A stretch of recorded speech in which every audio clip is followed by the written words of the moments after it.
আজকে important press conference বিধানসভা নির্বাচন উপলক্ষে অল ইন্ডিয়া কংগ্রেস থেকে শ্রী মুকুল ওয়াসনিকজি ওয়ার্কিং কমিটির সদস্য এবং জেনারেল সেক্রেটারি, ওনার নেতৃত্বে আমাদের অবজারভার টিম এখানে এসছেন। একজন আছেন আমাদের আব্দুল খালিক সাহেব, আসাম থেকে নির্বাচিত লোকসভার সদস্য, এবং আরেকজন দিল্লির কংগ্রেস নেতা প্রাক্তন প্রেসিডেন্ট শ্রী অরবিন্দ লাভলিজি এখানে আছেন। আমাদের ডিসি রাঙ্কলজি সদ্য কংগ্রেসে যোগ দিয়েছেন, বিধায়ক ত্যাগ করে। এখানে আছেন বিলাল মিয়া, আমাদের ওয়ার্কিং প্রেসিডেন্ট। দুইজন আমাদের মহিলা নেত্রী, কংগ্রেস স্পোক্স পারসন মিতা চক্রবর্তী এবং উইং কমান্ডার এয়ারফোর্সের অনুমা আচার্যি জি, এবং আমাদের EICC ত্রিপুরার ইনচার্জ প্রাক্তন MP ডাক্তার অজয় কুমারজি, আমাদের জারিদাজি, এবং আমাদের কংগ্রেস নেতা প্রাক্তন বিরোধী দলনেতা বিধায়ক শ্রী সুদীপ রায় বর্মন মহাশয়, শ্রী আশিস শাহ, শ্রী গোপাল রায় এবং অশোক দেববর্মাজি, আমাদের প্রাক্তন বিধায়ক সেবা দলের চেয়ারম্যান নিত্য গোপাল রুদ্রপাল, মাইনরিটি কংগ্রেসের চেয়ারম্যান অ্যাডভোকেট জয়দুল হোসেন, কিষাণ কংগ্রেসের প্রেসিডেন্ট হরিপদ দেবনাথ এবং সহসাথীবৃন্দ। এই গুরুত্বপূর্ণ প্রেস মিটে আপনাদের কাছে বক্তব্য রাখছেন শ্রী মুকুল ওয়াসনিকজি।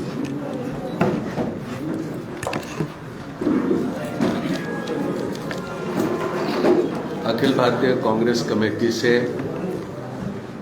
त्रिपुरा के प्रभारी हमारे सम्मानित साथी अजय कुमार जी, त्रिपुरा प्रदेश कांग्रेस कमेटी के अध्यक्ष बिरजित सिन्हा जी, दिल्ली सरकार में 12 साल तक के मंत्री रहे कांग्रेस के वरिष्ठ नेता अरविंदर लवली जी, लोकसभा के असम से सांसद अब्दुल खालिक जी, गोपाल रॉय साहब, सुदीप रॉय बर्मन जी,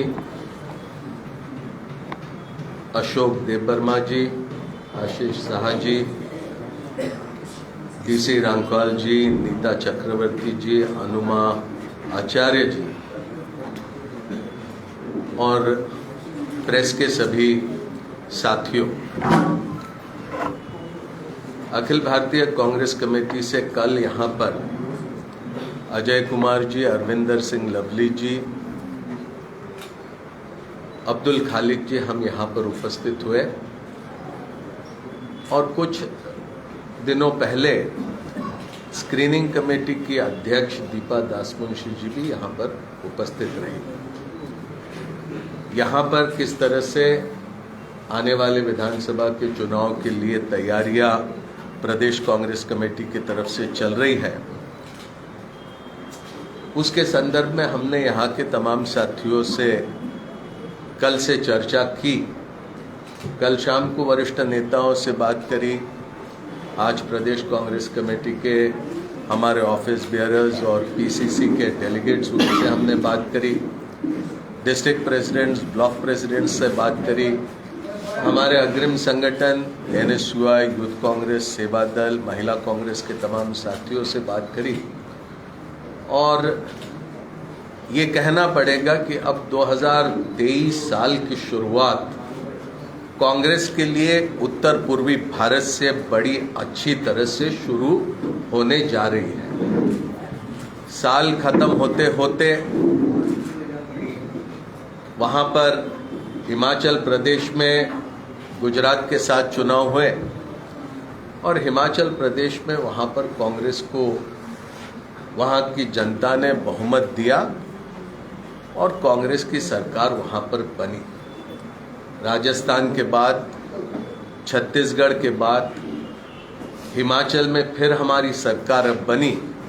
मध्य प्रदेश में भी बनी थी, लेकिन उसका हश्र किस तरह से बीजेपी ने किया वो बताने की आवश्यकता नहीं।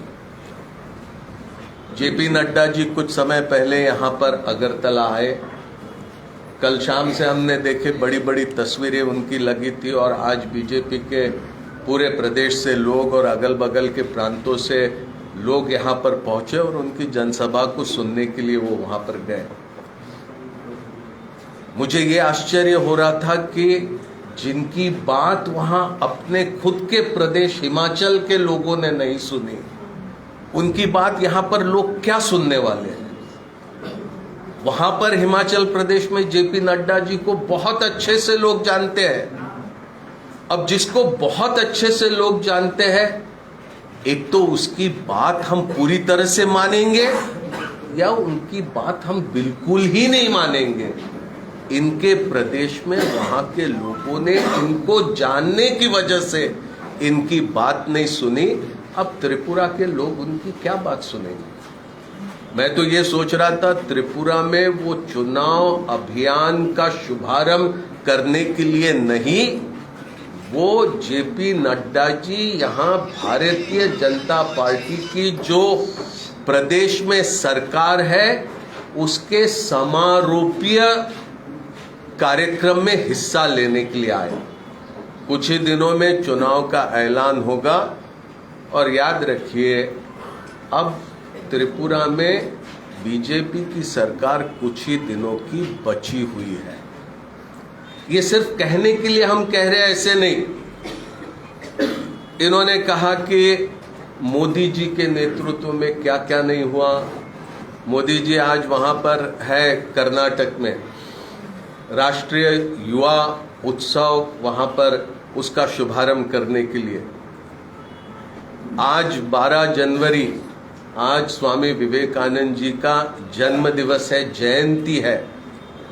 इस स्वामी विवेकानंद जी के जयंती को राष्ट्रीय युवा दिवस ऐलान करने का काम स्वर्गीय प्रधानमंत्री राजीव गांधी जी ने किया। और जब अर्जुन सिंह जी के साथ मैं नरसिम्हा राव जी के मंत्री परिषद में राज्य मंत्री था, तब 1995 में आज ही के दिन राष्ट्रीय युवा उत्सव की शुरुआत हुई। पहला उत्सव भोपाल में हुआ, जिसका शुभारंभ तत्कालीन राष्ट्रपति शंकर दयाल शर्मा ने किया, और दूसरा उत्सव वहां सॉल्ट लेक स्टेडियम कैलकाटा में हुआ, जिसका शुभारंभ मदर टेरेसा ने किया। मुझे खुशी है कि नरेंद्र मोदी जी आज उसी राष्ट्रीय उत्सव का वहां पर उद्घाटन करने के लिए पहुंचे। आज जेपी नड्डा जी ने गिनाया कि कितनी आईआईटी खोली, कितने एम्स खोले, कितने मेडिकल कॉलेजेस की उन्होंने बढ़ोतरी किया। लेकिन ये याद रखना होगा, एक गुलाम भारत को आजाद बनाने का काम भारतीय राष्ट्रीय कांग्रेस ने किया। एक ऐसे भारत को जहां पर सारे तरफ सिर्फ गरीबी थी, उसको एक मजबूत बुनियाद पर खड़ा करके आधुनिक भारत का निर्माण करने की शुरुआत ये भारतीय राष्ट्रीय कांग्रेस ने की। ये भारत में लोकतंत्र, समाजवाद, समता, धर्मनिरपेक्षता, सामाजिक न्याय, ये बुनियादी मूल्यों पर भारत के समाज को, भारत को आगे ले जाने का काम ये भारतीय राष्ट्रीय कांग्रेस ने किया। पहला आईआईटी कांग्रेस ने खोला, पहला all India institute of medical sciences Congress ने खोला, पहला इंडियन इंस्टीट्यूट ऑफ मैनेजमेंट ये कांग्रेस ने खोला। कांग्रेस ने बुनियाद रखी, उसके ऊपर 2 कमरे आपने और चढ़ा दिया तो आपने कोई बहुत कुछ नया नहीं किया। आप ये बातें मत बताओ हमने सामाजिक सद्भाव भारत में निर्माण किया। ये सामाजिक सद्भाव नहीं, ये सामाजिक तनाव पैदा कर रहे हैं। हमने भाईचारा बढ़ाने की कोशिश करी। इन्होंने लोगों के बीच दरारें निर्माण करने की कोशिश करी है। हमने भारत में एक ऐसा मजबूत संविधान दिया जिसके वजह से भारत का लोकतंत्र मजबूत हुआ, हर व्यक्ति को समान अधिकार प्राप्त हुआ।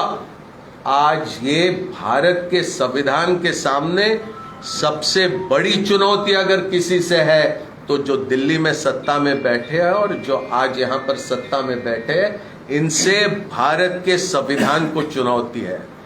इन्होंने क्या वादा किया था? इन्होंने वादा किया था 5 साल पहले कि हम महिलाओं को सुरक्षा देंगे, हम महिलाओं को हम 40 में वहां पर 6 लोगों ने उसके ऊपर बलात्कार किया और एक बहुत बड़े पद पे बैठे हुए बीजेपी के व्यक्ति का बेटा, उसका नाम वहां पर प्राइम अक्यूज करके लिया जाता है, लेकिन उसका नाम, उसके ऊपर किसी तरह से कार्रवाई नहीं होती।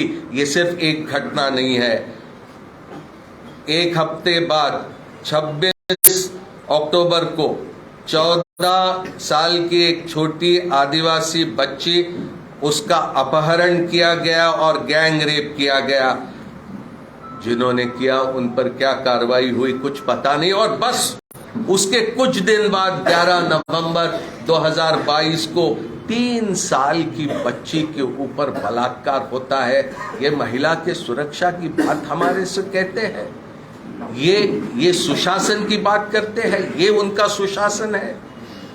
पूरी तरह से कानून व्यवस्था यहां पर त्रिपुरा में टूट चुकी है।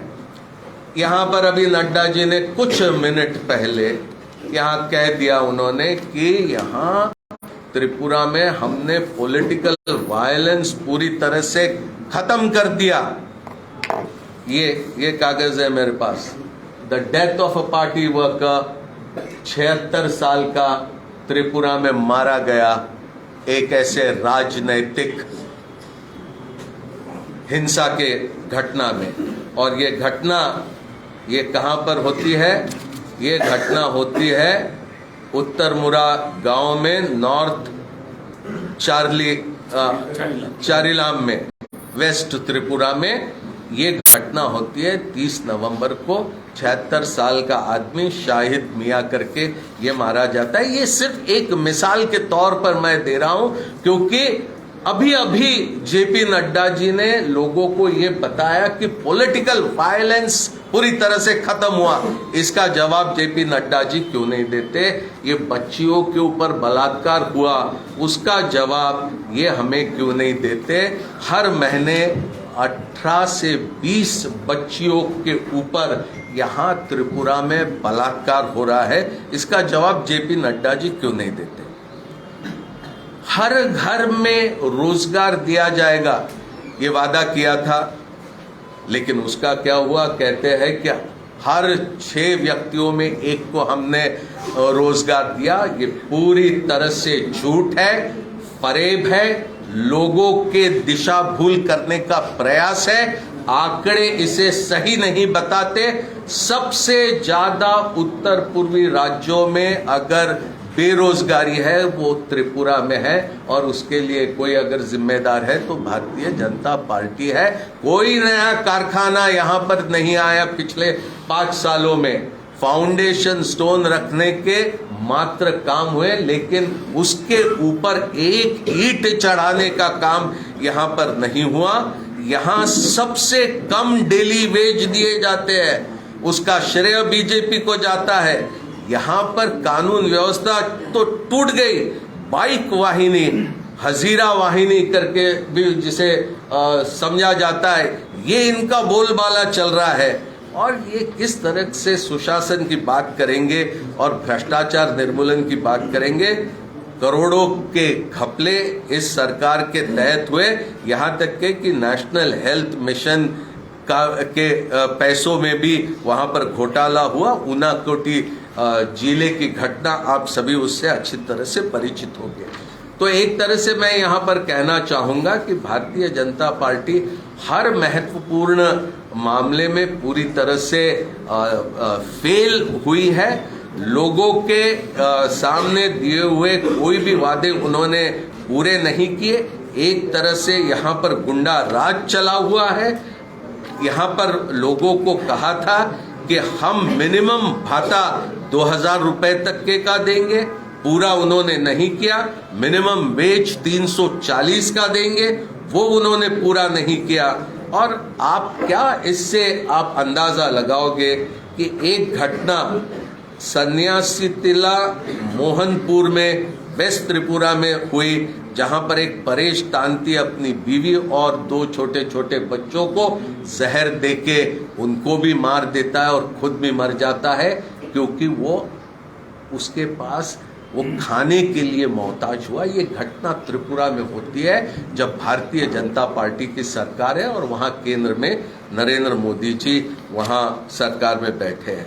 तो इस तरह की ये सारी तरफ भारतीय जनता पार्टी फेल हो चुकी है। महिलाओं के मामले में, दलितों के मामले में, आदिवासियों के मामले में, अल्पसंख्यकों के मामले में, समाज का हर वर्ग यहाँ अगरतला में हो या वहां पर आदिवासी इलाकों में हो, हर तरह से भारतीय जनता पार्टी फेल हो चुकी है। और यहाँ कांग्रेस पार्टी, हम सब यहाँ पर उसके संचालन के लिए यहाँ पर उपस्थित हुए हैं। मुझे पूरा यकीन है कि हम ये चुनाव में कामयाब होंगे। कोशिश हमारी है कि वो सभी लोग जो भारत के संविधान को लेटर एंड स्पिरिट से मानते हैं, सिर्फ मानने वाली बात कहने तक के नहीं, who believe in letter and spirit in the Constitution of India, हम उनको साथ में लेने के दिशा में हम काम कर रहे हैं। और मुझे पूरा भरोसा है कि हम इस चुनाव में एक इस तरह का कॉम्बिनेशन देंगे कि लोग उसको समर्थन देने के लिए आगे आएंगे। कोई अगर बात होगी तो उसका स्पष्टीकरण देने के लिए हम प्रयास करेंगे। यदि कोई सवाल, यदि क्वेश्चन? सवाल है सब आप लोग एकला लड़ेगा ना दूसरा का साथ? मैंने अभी अभी कहा ना आपको कि वो सभी जो भारत के संविधान में पूरी तरह से निष्ठा रखते हैं, हम उनको साथ में लेकर चुनाव लड़ने के दिशा में हम प्रयास कर रहे हैं। जैसे जैसे बात आगे बढ़ती है वैसे वैसे हम आपको उसके बारे में जानकारी देंगे। Sir, you just said that your party will be. You just said that your party will be working towards achieving understanding with similar-minded parties which believe in the Union Constitution for the election of 27. Recently, the Communist Party of India, the CPIM, has made an announcement of an offer for strategic understanding and poll seat-sharing understanding with the Congress Party, and a separate party called Tripura Motha in Tripura. So, will it be in your consideration? See, what we are doing at the moment, I don't think it will be appropriate to divulge all that. At a time when things are underway, till the time we don't conclude our discussions, it will not be appropriate. But I will certainly like to mention that there is a dialogue going on, and the moment we reach a situation where we can make public the contents of what we have discussed and decided, I think that is the time when we will be able to share that information.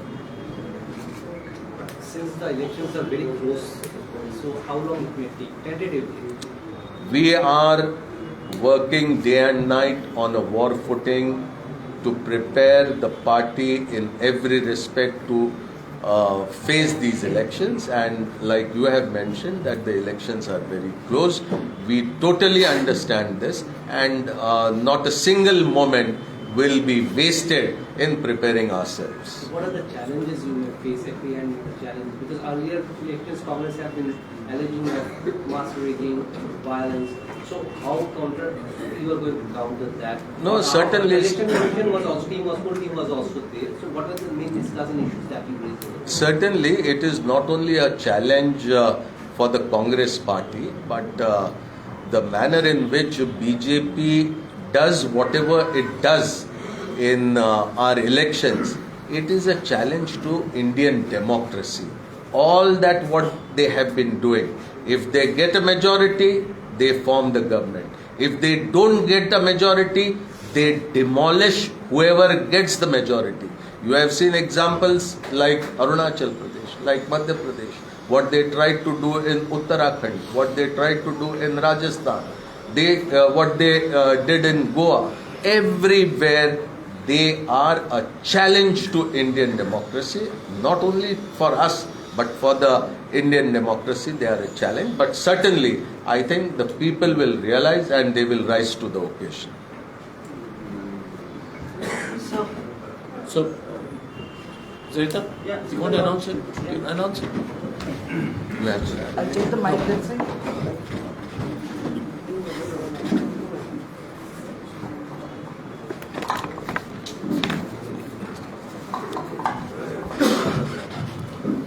सभी press के दोस्तों को बहुत बहुत नमस्कार।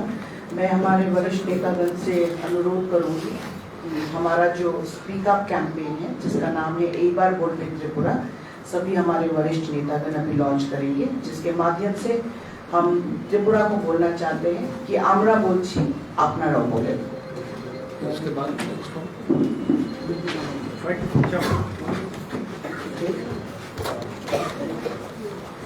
आप लोग हाँ खड़े हो जाएंगे। खड़े होंगे।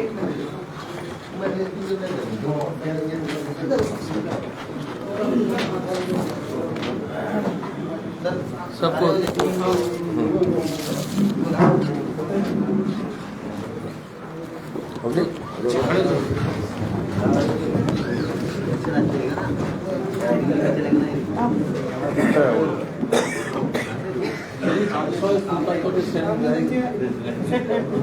I got a scared of close हो जाओ।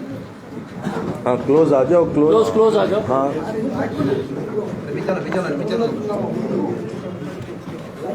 इसका इतना वाइड एंगल रहेगा, आई डोंट नो। सामने सामने।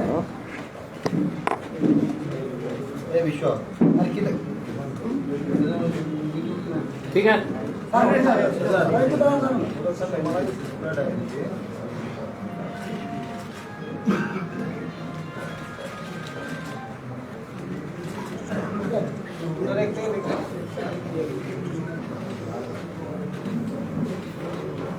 हो गया बोल। Okay, thank you.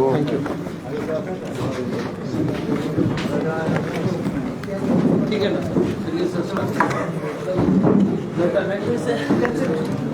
अच्छा जिसको भी आप लोगों को भी तकलीफ है बीजेपी से, तो इसमें कॉल कर लेना यार। आप भी परेशान हो ना, तो इसमें कॉल कर लेना, पक्का आपके लिए भी लागू है। चुपचाप बता देना, नाम नहीं बताएंगे। क्या सब लोग परेशान है भाजपा से? थोड़ा डिटेलिंग कर दीजिए ना ये कैंपेन के बारे में। कैंपेन के बारे में थोड़ा देखिए। माइक नहीं ठीक है, चेक ठीक है, आवाज़ सुनाई देगा। ये नंबर जो है, इस नंबर से अगर आप व्हाट्सएप मैसेज भेजेंगे तो कांग्रेस पार्टी जो है के साथ आप जुड़ जाओगे। और कोई भी विषय हो, यदि आपके असेंबली का विषय है, यदि आपका डिस्ट्रिक्ट का विषय है, यदि ये प्रदेश का विषय है, तो हम लोग उसको टेकअप कर लेंगे। आपका नाम एकदम सीक्रेट रहेगा, क्योंकि जब तक ये भाजपा सरकार है, किसके घर में बाइक वाइक नहीं भेज देगा कोई भरोसा नहीं। जब तक भाजपा सरकार है तो वो आप लोग को डराते रहेगा, इसलिए आपका नाम सुरक्षित है। हम अपने नाम पर रिस्क लेकर के आपके लड़ाई लड़ेंगे। आप निश्चिंत रहिए, निर्भीक रहिए, कांग्रेस को जो आगे कीजिए, क्योंकि आपके हक के लिए हम लोग लड़ने के लिए पूरी तरह से उतारू।